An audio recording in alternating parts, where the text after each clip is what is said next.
morning to all of you. Today's online class is Social Science, Financial Year and Economic Growth. Financial Year and Economic Growth. This month is March. We all know that March is the hottest month of the year in India. March 22nd is the hottest day of the year. All our March is hot. The climate is hot. Along with that, our schools are hot. School children are hot in the fear of exams. March 31st is the last day of school working, and March complete is the month of examinations. So children are very hot in the exam fear, as well as all organizations, banks and other organizations. It is the financial year ending. March 31st is the financial year ending. So all the organizations are in a hurry to complete all their accounting jobs and make their balance sheet correct. One more thing is that all taxes should be paid in the month of March. March 31st is the last date.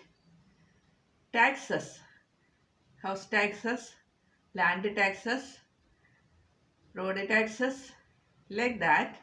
What all taxes we have to give to the government, all taxes should be paid in the month of March, before March 31st. So March is the financial year ending month for the government. April to March is one financial year in India. We learn about economic growth in this video. Before that, let me remind you to completely watch all my videos and subscribe also.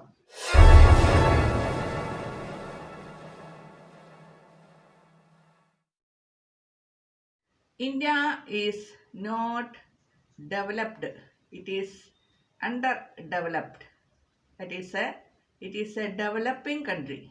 Countries are divided into developed countries and developing countries.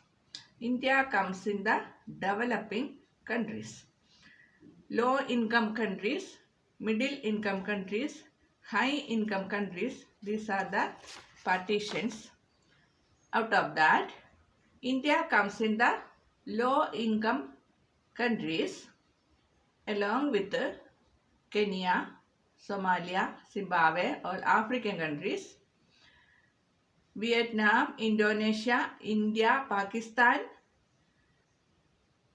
Nepal, Bhutan, Bangladesh, all these are low income countries. Middle income countries are China, most of the Asian countries, China, Thailand, Philippines, Malaysia, Sri Lanka, Poland, Iraq, Bahrain, Saudi Arabia, like that. That is, most of the Asian countries are coming in the middle income countries. High income countries are mostly European countries along with Japan, Canada, Singapore, France, Germany, England, Greece, Italy, America, Kuwait, etc. These are high income countries. Per capita income is calculated using the formula per capita income is equal to national income divided by population. India's population is high, so however national income is there, national income divided by high population, then per capita income coming less. Economic growth. What is the meaning of economic growth? Use the available resources available in the country in a scientific manner.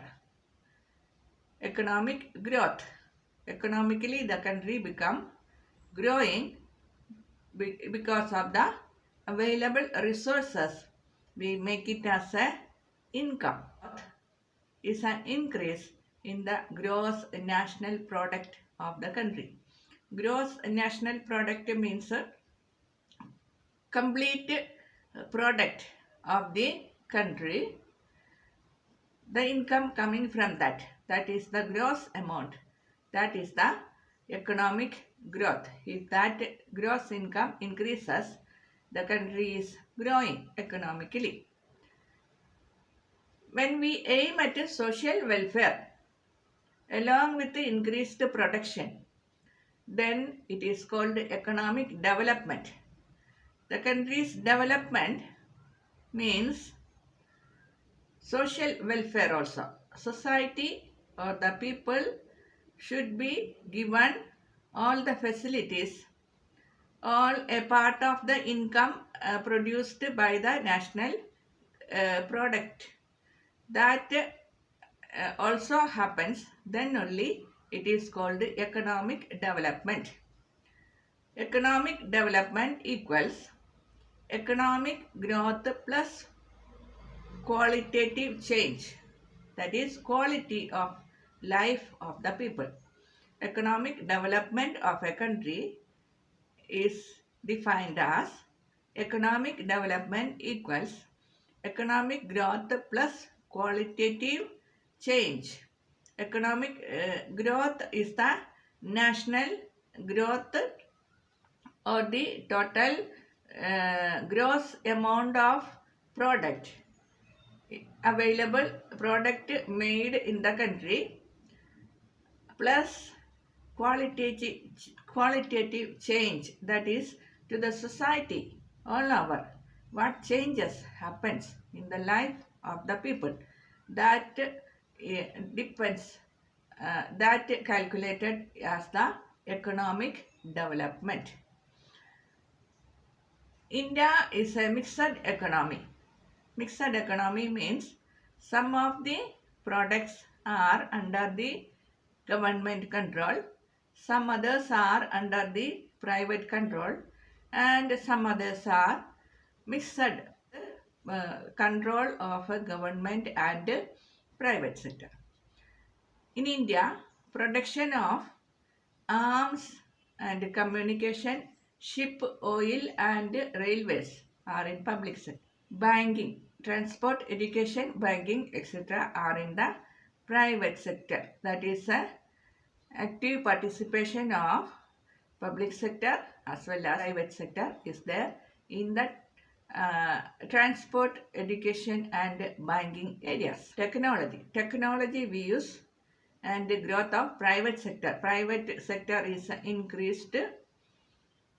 Multinational corporation, liberalization of trade controls. Liberalization means more freedom given to the trade, and information technology. All these factors come in the modern economics. Remaining parts we will take in the next videos. All of you completely watch all my videos and subscribe also.